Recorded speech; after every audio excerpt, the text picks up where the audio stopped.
Добар ден и добре дојдовте во новиот подкаст Erasmus Diaries. Овој подкаст е поддржан од Националната агенција за европски образовни програми и мобилност. Моето име е Савче Ѓошева и денес ќе отвориме една интересна тема околу студентското организирање и Erasmus искуствата. Моите денешни гости се Александар Николовски, председател на Универзитетското студентско собрание на УКИМ, и Софија Радончич, председателка на Универзитетското студентско собрание на Меѓународен Славјански универзитет. Добре дојдовте, како сте? Дали сте расположени? Добро те најдовме, мислам дека сме добро расположени. Добро ја најдовме. Благодариме за поканата. Како што кажав и претходно, баш би сакала со вас да поразговарам околу студентското организирање, бидејќи и двајцата сте студентски активисти. Што представува студентскиот активизам за вас и како е организирано студентското организирање и на државен факултет и на приватен факултет? Да. Како што спомена, нели, јас сум председател на Универзитетско студентско собрание при МСУ. Нашиот универзитет работи со две студентски тела, Сдружение на студенти и Универзитетско студентско собрание. Така што сите активности, сите настани во кои што се вклучени самите студенти се организираат преку овие две студентски тела. Секако поддржани сме од самиот универзитет, од самиот основач, така да мислам дека добро ја вршиме работата за сега. Што е, само би сакала да прашам тука, бидејќи спомна студентско здружение, например, ова го немаме, што е баш конкретно студентско здружение, какво тело е тоа, како функционира? Да. Сдружение на студенти се води нели како под фирма уствари на самиот универзитет. Сдруженијето студенти во главно се занимава со сите Erasmus плюс мобилности и дополнително нели помага во самото организирање на настаните во кои што се вклучени нели студентите. Слично е нели со самата работа, во секој случај за студентите наменето. Слично е, затоа и ги споивме на некој начин, делувањето го споивме на овие две тела. Така да единствено нешто во кое што се разликува е самата работа на Erasmus мобилностите, што ги има студентите. Така. Александар, конкретно за тебе што представува студентскиот активизам? Па прво да се навратиме на студентското организирање на универзитетско ниво, чисто гледачите да знаат како тераме на УКИМ.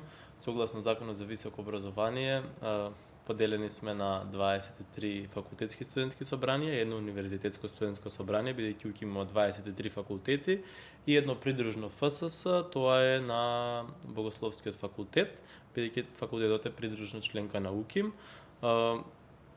Во делот на организирање, Универзитетското студентско собрание се грижи за правата на студентите. Покрај правата, кои што ги застапува и студентскиот правобранител, се труди за да ги подобри условите за студирање на самиот универзитет, да го поткрене студентскиот стандард. Понатаму, покрај правата и студентскиот стандард, тука доаѓа и квалитетот на високото образование, подобри мерки за самите млади, бидејќи студентите се дел од младината на државата, културно-забавен и спортски живот, кариерен развој, кариерни вештини развој кај студентите и генерално се што е поврзано со процесот на студирање.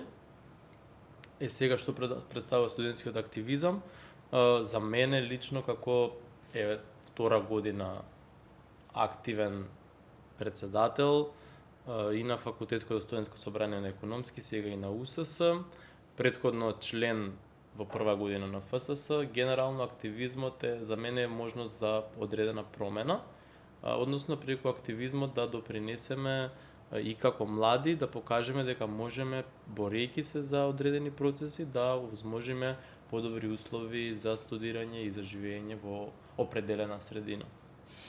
Така, мислам и двајцата сме биле, еве и тројцата сега сме биле во студентско организирање. Зад мене исто така се некои 2 години, не знам колку имаше ти, бидејќи си бил претходно и во ФСС, значи многу подолго си од мене во студентско организирање. Што ве натера, еве прашање кон двајцата, што ве натера да се приклучите кон студентско организирање? Фала. Па кога ќе се навратам назад, бев скоро на еден тим билдинг баш поврзано со тоа. сватив дека секогаш и во основно и во средно сум бил дел од одредени иницијативи, барања и слично. Цело средно бев председател на клас, во основно бев заменик председател и веројатно си влече корени од помале години тоа. Што ме натерало, ми се чинеше интересно собрание на студенти, можност за организирање на настани, нешто што мене ме исполнува, пак генерално за тоа и тогаш се приклучи во прва година, ама короната малце не зафркна тогаш. И веќе во четврта, кога се вративме на настава, тогаш се пријавив и за председател и генерално увидов дека со наше активирање, со наш притисок, можеме да направиме одредени промени. Сосема се согласувам, пред да ти дозволам да одговориш, сосема се согласувам со тоа. Мислам дека тој период, корона периодот, беше некако клучен, бидејќи после тоа некако сите студентски организирања се покренаа малку повеќе. Знаеме дека тогаш беа замрени кампусите буквално, бидејќи не се гледавме физички, но после тој период некако се случи, не знам, некој бум во студентското организирање. Да. Да, морам се согласам за периодот за короната, нели, барам за мене, јас тогаш баш бев прва година и сега онлайн не се знаеш со луѓето, малце, нели, во секој случај подруго. Така да, кога се вративме назад со физичко присуство, првично беше дајте да се запознаеме, дајте да почнеме нешто, да почнеме да организираме, исто и тоа беше, нели, и тоа што ме поттикна да влезам во студентското собрание и во самото организирање на ова, исто ќе се согласам, настани, дружби, дополнителни, така да, Да, таа желба, нели, да бидеме еден покрај друг. Да бидеме поблиску, да, веќе, зашто короната скрос, мислам дека не разви тие 2 години, контакт со луѓе минимален, така да мислам дека тоа беше поттикот кај сите да почнеме малку повеќе да се занимаваме со ова. Да, јасно. Кои активности би ги издвоиле некако како најзначајни? Што е она што еве вам би било многу драго во студентското организирање, што веќе се случило? Ајде. На универзитетско ниво, па и на факултетско, првично воспоставување на нормална и функционална комуникација, тоа секогаш го кажувам, бидејќи без комуникација со институции ти не можеш да допринесеш да има одредени промени. Понатаму работа на закони, на измена на закони, бидејќи ако нешто е основа на одреден процес промена, тоа е легислатива, односно закон. И сега, ако на нас како 20 годишни млади луѓе ни се даде можност да учествуваме во измена на одредени процеси кои што ќе се случуваат во државата, тоа е работа на закони за високо образование, закон за студентски стандард, закон за студентски оброк, закон за студентско организирање, напишан од страна на студентите. Веќе почнуваме и со закон за студентска работа. Тоа е еден од најважните моменти за кои што сметам дека сме овозможиле да се случува, студентите активно да учествуваат во измена на процесите. Покрај закони тука доаѓаат и правилници на ниво на министерства, на ниво на универзитет. Еден од успесите е и носење на унифициран ценовник на ниво на УКИМ, каде што претходно студентите плаќаа различни цени за одредени услуги. Тоа заедно можам да се пофалам дека сме го издействували, на вистина е успех, иако во целата таа бура на настани и работа ние си мислиме дека тоа е само дел некакво си мал успех, но кога ќе се навратиш назад, сваќаш дека си направил одреден исчекор за 28.000 студенти. Не е само за група на 10 студенти што се договориле дека ќе прават нешто. Така беше и законот за студентски, измената на закон за студентски оброк на 28.000 студенти, на 30.000 студенти што користат оброк од цела држава, сме им помогнале подобро да функционира одредено решение. Памтам кога беше меѓународниот ден на студентите лани, баш за Канал 5 имаше пренос, ти даваше изјава дека сакаме оброкот да го направиме на неделно ниво, беше ноември и баш бевме тазе влезени во студентско организирање на универзитетско ниво и после 2 месеци успеавме и законот да го смениме, а при тоа немавме ни добра комуникација на почетокот со МОН, така да и тоа е еден успех. Се да не зборам колку настани сме направиле од типот на Мене искрено ми конференција. беше најдрага интердисциплинарната конференција во Охрид. Еден од подрагите настани што Па се да. случил, организиран од страна на студенти, нели, на универзитетско собрание, на едно поголемо ниво, така да кажам. Некако беше новина тогаш кога тоа се Да. случи за прв пат. Покрај овие закони што ти ги спомна, бидејќи тоа е навистина важно, ако нешто нели прави промена, тоа е легислативата.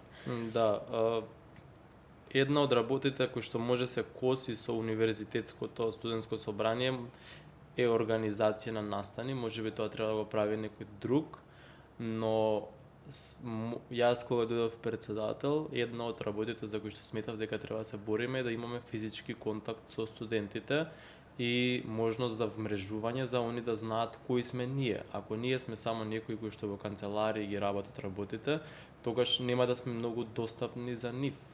Така да правењето на конференции, студентски тимбилдинзи, работилници, забави и слично, настани од одбележување на меѓународен ден на студентите. Втора година поред го правевме. Значајно е да се види да се видат студенти на таков настан, да ги запознат факултетите како функционираат, да некој од педагошки факултет да види што значи стоматолог или да види што значи студент на ПМФ. Зашто јас, пример, од економски немав појма како функционира некоја хемиска реакција, додека не видов како они ни го представуваат тоа на штанд на ПМФ. Така да, како за мене лично, поголем успех се настаните, но генерално гледано, исто така и законите. Но кога би морал да бирам, настаните да типот на интердисциплинарната студентска конференција. Тимбилдингот што го имавме викендов во Маврово, кај што имавме присуство во хотелот, ни викаа дека за прв пат 7 автобуси стигнале во хотелот гости студенти во историјата на тој хотел. Тој постои од времето на Југославија.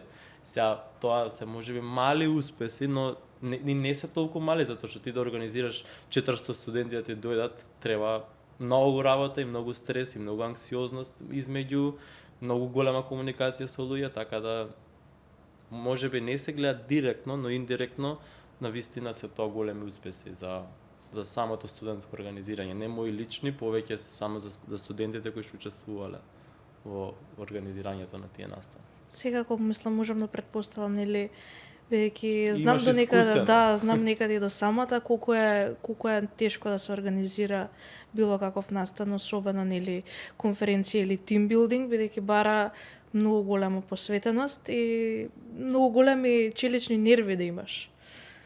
Софија, кај вас на вашиот универзитет, на пример, кои настани ти биле подраги или кои работи што се случиле ти биле подраги?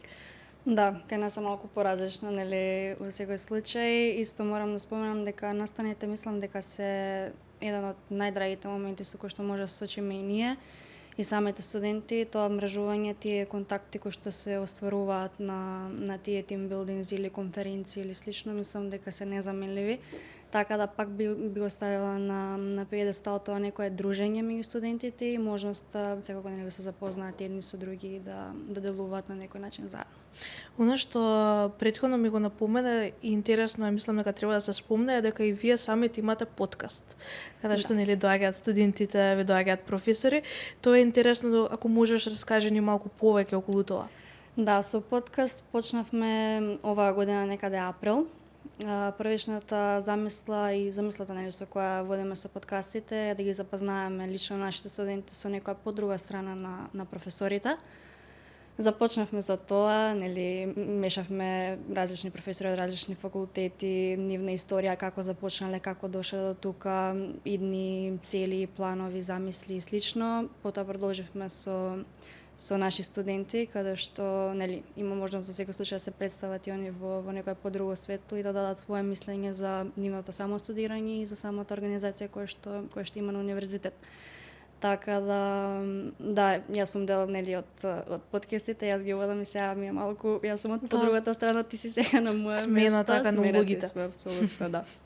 Тоа е исто еден интересен момент каде што студентите може нели да учествуваат и да си кажат се што имаат. Да, јасно. Сега би сакала да ја прашам од ваша гледна точка, нели, и како студенти, но и вклучени во студентски активизам, што е она што му фали на македонскиот студент?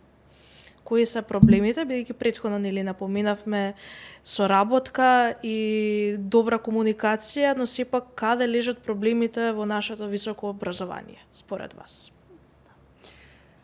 Лично мислам дека има многу проблеми со кои се соочува еден студент тука кај нас и дефинитивно дека мора да има измени на многу работи во самото образование, почнувајќи од еминентен кадар до само финансирање за студентите, до малку подобра работа и комуникација на институциите кои се задолжени за високо образование. Исто сметам дека нели треба да сме во тек и треба да ги следиме текот на развивање на самата технологија и како тоа делува на самите студенти, на самото образование и мислам дека малку повеќе треба да земеме некој модел и систем од некоја подруга држава и малку да бидеме по-софистицирани во тој дел. Лично, например, за нашиот универзитет можам да кажам дека скоро се е електронски и дека, не знам, од типот заверка на семестар, не знам, бркање на професор за оценка во индекс или слично такво нешто нема. И мислам дека се тоа треба да е на некој повисоко и повисоко ниво, затоа што во секој случај е полесно, а и мислам дека се олеснува се буквално и за администрација и за студенти и во секој случај е подобро. Во секој случај е подобро и мора, мислам, да дојде на некој повисоко ниво нашето образование. Што е она, например, некој проблем со кој се соочуваат студентите на Меѓународен славјански универзитет? Може би еве целосно сте дигитализирани, таму не постои поголем проблем, но дали има некаков друг поинаков проблем со кој се соочуваат студентите таму? Па генерално мислам дека нема нешто, не знам, еве нормално да се спомне, можеби е добро да има некој приватен, да кажеме, студентски дом, каде што студентите ќе можат да не патуваат секојдневно и слично, туку да бидат сместени во самиот студентски дом, каде што секако ќе им биде поинтересно и самото студирање и самите и забави и дружења и настани кои што ги имаат. Така да може да го извам тоа како момент дека би било добро. Не е проблем, али би било окей да може да го има за едноставно да има подобро зближување и здружување меѓу студентите. Александар, нашите проблеми науким до некаде и си ги знаеме. Па и науким и на национално ниво, не е само до уким, колку што и до државата и до начинот на кој што треба да функционира едно високо образование. Ајде да почнеме од позитивното и розевите научари дека годинава за прв пат е дуплиран буџетот за високо образование во последниве години. Тоа е една позитивна работа, но треба да се напомени стратегијата што имала државата во последните 30 години за високото образование. Тоа секоја влада да си отвара свој универзитет, до вработување на своји кадри, наместо квалитетот да се гледа квантитет или партиски вработувања, кои од каде доаѓа и слично, елитизам наспроти квалитет. Тоа се работи кои што капка по капка ги ерозирале столбовите на тоа како треба да функционира еден образовен систем. И тоа не е само делот во високото образование, тука е и основното и средното. Тековно со што се соочуваат студентите како проблем е, за мене најголем, во делот на реално гледање на работите, не индиректно, туку директно е како функционираат студентските домови. Освен Гоце Делчев, другите домови се реално на ниво на кое што не треба да функционираат. Да се прашувам јас, можеби некои треба да се затворени заради условите кои што ги нудат. Едноставно не треба да биде сместен студент во такви услови. Тоа е едната работа. Дополнително, што е добро е дека во студентите имаат бесплатен градски превоз. Во другите земји студентите плаќаат за градски превоз. тоа е една позитивна работа која што го подобрува нашиот студентски стандард. Флексибилноста на студентскиот оброк е исто така добра работа, затоа што во другите земји студентите стриктно мора да купат одредено јадење, додека кај нас имаш на располагање средства неделно и можеш да си ги користиш на начин на кој што тебе ти одговара. Треба да ги покачиме висината на стипендиите, согласно растот на инфлацијата. Веќе се покачи стипендиите, но сметам дека треба да почне година за година, согласно растот на трошоците за живот, да си растат и стипендиите. Она што е поголем проблем, кој што студентите не го гледат тековно, тоест од тековните проблеми би ги кажали трошоците на факултетите, што се зголемија науки на почеток на година на одредени факултети, не се тоа сите, за кои што притискаме преку факултетските студентски собрани и ние директно тие да се избалансираат и сметаме дека тоа треба да биде покриено од страна на Министерството за образование, а не за одредени материјални ресурси да покриваат студентите, затоа што ако е кажано дека партиципацијата ќе биде толку, студентот треба да плати толку и ништо повеќе. Сега би сакала малце кон поинаква тема да поминеме, односно сте биле нели и во другите држави, сте видели и таму можеби како функционира. Конкретно преку програмата нели на Erasmus+, какви биле вашите искуства додека сте биле нели во другите држави, дали можеби сте приметиле како функционира образовниот систем таму, што е поразлично во однос на тука? Еве моето краткорочно Erasmus искуство преку TSA програмата во Лисабон навистина е предобро искуство да видиш како еден универзитет таму функционира. Конкретно ние бевме на педагошкиот факултет при универзитетот во Лисабон и навистина е друга слика, реално. Исто така бевме на посета во Љубљана студентска, бевме во Брисел. Други системи се гледа дека државата долгорочно вложува во образованието, за потоа тој влог да се исплати на државата. Генерално можам да кажам дека Националната агенција за европски образовни програми и мобилности многу помага на Универзитетското студентско собрание на УКИМ. Во тековната година навистина покрај институционалната поддршка ние добивме и голема финансиска поддршка од Националната агенција, која што е на еден момент кој што ти овозможува ти како тело добро да функционираш. Покрај конференцијата во Охрид, каде што беа еден од најголемите поддржувачи, испратија на студентски посети, бевме дел од конференцијата за работни места на еднината. Претходно бевме на исто на еден ивент тим билдинг, фактички беа поддржувачи за првиот академски час на голем настан кој што не се организирал десетици години уназад, а ние како студенти го правевме сами и само нели ти учествуваше во тоа, навистина беше огромен настан. Така да многу е важна поддршката која што ја даваат институциите на младите. Ако има добра соработка и комуникација, како што има меѓу Националната агенција, која што многу помага и на универзитетите, ако сите така функционират, работите ќе се движат. Ако некој почнува да ги става личните интереси наспроти општествените, тука доаѓа до судири, паѓање на столбовите на едно нормално општество. Тоа е проблемот. Едноставно, личните интереси и почетокот на коруптивни дејствија. Така, Софија, истото прашање и за тебе. Какво е твоето искуство нели со Erasmus+? Како е нели да отидеш во друга држава, да видиш како е образовниот систем таму, со кои впечатоци ти се врати? Апсолутно морам да се сложам и со Аце за апсолутно се, и за јавните, и за личните интереси кои што владеат кај нас. Со Erasmus+ програмата имам доста искуство во повеќе различни држави. Можам да кажам само дека е едно незаменливо искуство кое што мислам дека секој студент треба да го помине. Без разлика нели каква е иницијативата и каков е интересот со кој што ќе движиш ти преку таа Erasmus+ мобилност.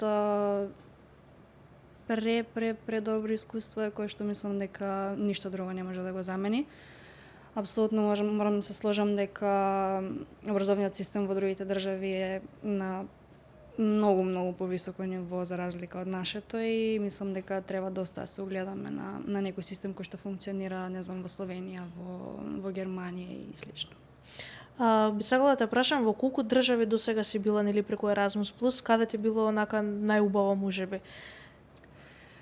Па не можам искрено да издвојам една држава, нели, да кажам специфично таму ми беше најдобро затоа што во секоја различна држава се среќаваш со различни луѓе, со различни моменти, со различна цел за одење на таа Erasmus Plus мобилност.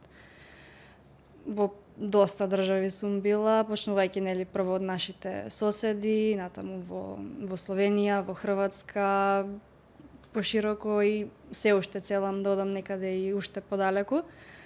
Така да специфично една да издвојам не можам. Како што кажав, секоја држава е различно искуство, така да мислам дека и во една да е.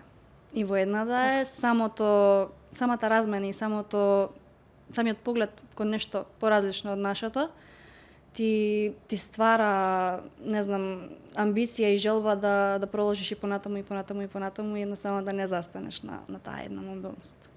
Така што, значи, ќе патуваш и ќе продолжиш да патуваш и понатаму. Апсолутно да, и исто ќе напоменам дека Националната агенција е апсолутен, значи, поддржувач на сите иницијативи кои што ги имаме и ние како универзитет, така да мислам дека и понатаму ќе продолжиме со одлична соработка и можност за сите студенти да искусат една ваква можност. Што мислите, еве прашање кон двајцата, дали младите студентите треба да излезат надвор од државата, барем на одреден период, за да се вратат со некои нови знаења, можеби проширени видици и нови хоризонти? Апсолутно да, затоа што мислам дека уште ние живееме во една мала топка и уште живееме со некои наши размислувања и наши предрасуди кои што надвор од тука не функционираат. И мислам дека секој еден млад човек треба да излезе од државата, да прошета, да види и сето тоа што ќе го собере во себе како знаење и како искуство, да успее да го имплементира и да го пренесе тука во нашата држава, нели со цел да се подигне и самиот студентски стандард и едноставно да може на некој начин да фигурираме барем малку повисоко и поблиску до тие други држави. Се согласувам потполно и јас сметам дека добро е нашите студенти да посебно да поминат 1-2 семестри на Erasmus размена, дополнително слободното време да го користат и за подолгорочни Erasmus размени, заради тоа што навистина преку такви многу се учи. И не само Erasmus, и Work and Travel програмите, и останати мастер студии, стипендии и така натаму, доста помагаат за личниот развој на студентите и младите, а понатаму и за општ придонес на нашето општество. И државата наша има доста стипендии давано на млади студенти да студираат на најдобрите универзитети во светот. Моментот е лошата еволуација која што не овозможила да ги врати тие назад и да му возможи работно место, па тие останале таму. Но она што треба да правиме е да искусиме одреден период таму, да се вратиме, можеби пак потоа да отидеме, да се вратиме и сметам дека и тоа е еден нормален начин на функционирање, не мора да значи дека ако физички не сме присутни тука, дека не можеме на некој начин да допринесуваме за нашето општество, бидејќи сите дигитални алатки ни се на располагање, до нас е моментот колку ќе се вложиме да направиме одредена промена во системот. Ме интересира, бидејќи двајцата нели сте биле на Erasmus мобилност и надвор од државата, дали доживеавте таму некој културен шок кога сте се вратиле поточно во нашата држава, да речете, ова е стварно поразлично од тука, многу ми се допадна и сега некако сакам ова да го сменам, да го променам ова во мојата држава, односно сакам да го имплементирам тоа што го научив таму. Па јас секогаш кога се враќам од негде, еден ден ми треба да се оправам од враќање во реалноста, ама и тоа што не праша, значи имаме поднесено повеќе иницијативи врз основа на тоа што сме го виделе во странство и во делот на Закон за студентска работа и во делот на Linkers платформата за студентска работа и во делот на Ausbildung, краткорочните студентски програми и интердисциплинарност, така и студиите на вистина и сега имавме протест за јавното сообраќајно предпријатие затоа што немаше превоз за студентите и таму имавме одредени барања во делот на сообраќајни решенија за да се подобри транспортната инфраструктура на градот. Сето тоа што сме го поднеле како иницијатива е врз база на одредени искуства кои што ние ги имаме видено. Во другите градови има нормален и функционален градски превоз покрај автобускиот, има и трамваи, метро линии, јавен градски железнички сообраќај кој што кај нас се најавуван со години. Во Скопје има функционална железница, но нема возови кои што возат, да речеме, од Драчево до Ѓорче да прават цел полукруг за да пренесуваат патници побрзо отколку автобусите, затоа што многу побрзо ќе се стигнува така отколку со автобуски превоз, бидејќи им премногу гужва, има и премногу автомобили за инфраструктурата која што има градот. Дополнително сите булеварски решенија кои што треба да се направени според генерален урбанистички план после земјотресот, половина од нив не се изведени во градот, а градот од тогаш до сега дуплиране со население. Тоа се проблеми на младите, кои што можеби не директно вака во делот на студентски денови ги гледаме, но губењето на време за транспорт од студентски дом до универзитет или од дома до факултет е клучен фактор за тебе како ќе ти се одвива еден студентски успех. Ти ако стоиш во автобус 40 минути, натака и 40 минути навака, тоа ти се 80 минути, саат и 20 минути изгубени за кои што се може да ги искористиш за учење. Така да и тие иницијативи се надевам дека ќе профункционираат за да направиме одредени промени кај нас. Би се сложила исто со Аце. Сум доживеала реално огромни културни шокови кога сум се вратила тука, затоа што самиот поглед на тоа некое олеснување на самите студенти за прво циркулација, друго за студирање, огромните можности кои што ги имаат и кои што им се дозволени дали со бирањето на можноста која што ќе имаат за студирање или местото кое што ги студираат или не знам хобито со кое што ќе се занимаваат надвор, времето како ќе им биде организирано. Сето тоа е нешто кое што мислам дека фали многу кај нас, исто и можноста за работа.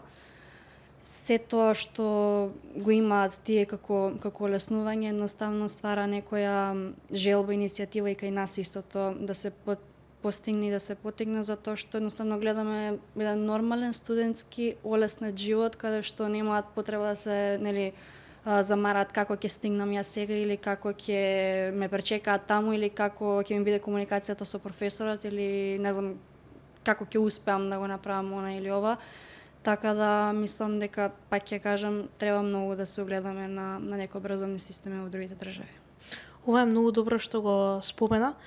И понатаму едно друго прашање што сакав да ви го поставам, како на пример ова искуство влијаело врз вас и што е она на пример што можеби развило кај вас, дали оствари имате вие некој развој, некакви нови вештини, надоградување на тие вештини преку ваквите искуства?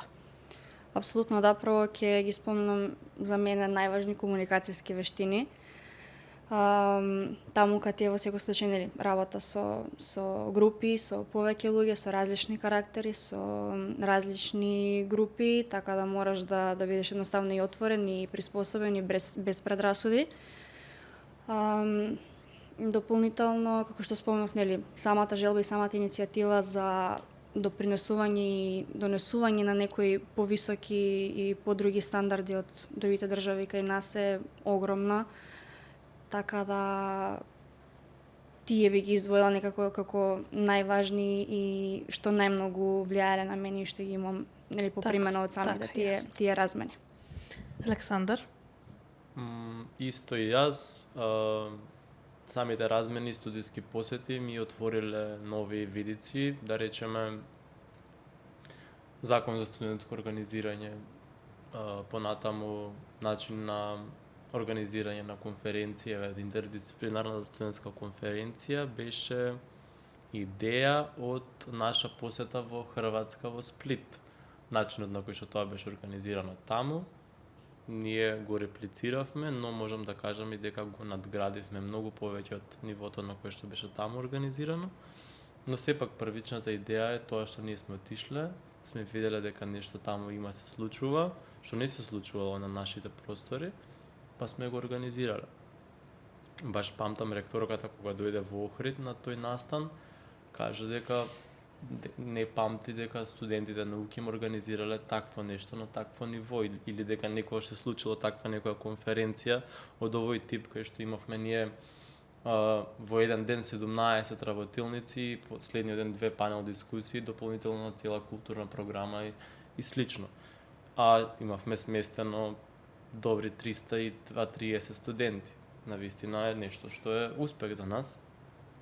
Така да искуствата што ги носиме од тие посети се многу значајни за нас лично, но и општествено. Ке им препорачате ли на студентите да отидат на некаква мобилност, да искористат некаква мобилност, да отидат на размена? Да, секако кажав дека моја топла препорака е дека секој студент треба барем еден семестар да посети, да го помине на друг универзитет за да види како функционираат нештата таму. Но не само универзитет, може преку лето, може по завршување на факултетот. Доста средношколци одат на размени, така да се користат можностите кои што ги нуди нашето општество. При тоа не сме членка на ЕУ. Така, се уште. Да. Апсолутно би се согласила исто да не се повторувам, нели, можностите се апсолутно огромни и секој еден треба барем, или ако не е на семестар, барем некоја кратка размена треба да искористи, чисто за да може да види некој нов дел од себе, првенствено, и да може да си ги разгледа и понатаму можностите и се она што можеби не знаел дека го поседува. Така, за крај едно прашање до вас двајцата, кои се вашите идни планови, каде се гледате, нели, во иднината? Да. Првично, нели, да го завршиме нашето образование така, тука, секако. се уште сме студенти. Секако тоа е првенствено. Да, понатаму, нели, апсолутно да останеме активни во делот со студентите и студентското организирање и активизам, затоа што мислам дека ќе бидеме репери на тие што ќе дадат после нас, како и што се може да се организира и да се постигне доколку се има, нели, желба и се потрудиш за тоа. И нели секако развивање на кариерата во доменот во кој што се студира.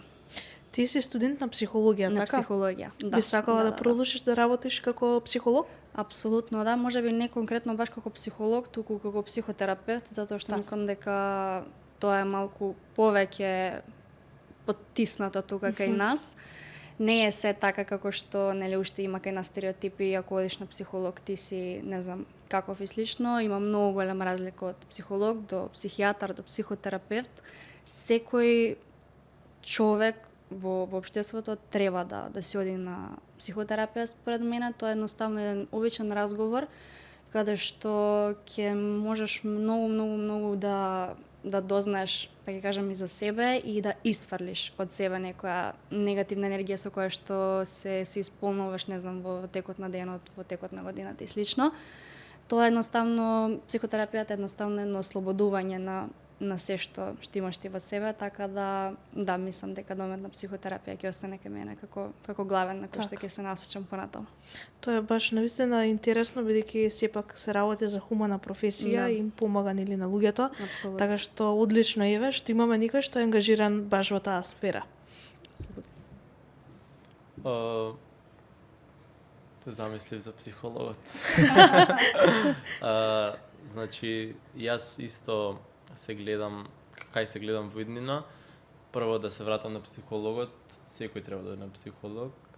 Истата порака јас ја пренесувам и јас одам и ќе продолжам да одам, не само заради одредени стресни моменти, туку и за одредени насоки во животот, бидејќи психолозите се оние кои што имаат искуство со работа со луѓе и со карактери, можат да дадат одредени насоки согласно твојот карактер, што мислам дека не може другарот да ти ги даде толку објективно или пак родителите, сепак тие настапуваат посубјективно наспроти психологот кој што не ти е личен другар, па тој пообјективно ти ги пренесува нештата и пореално за да можеш и полесно да ги прифатиш.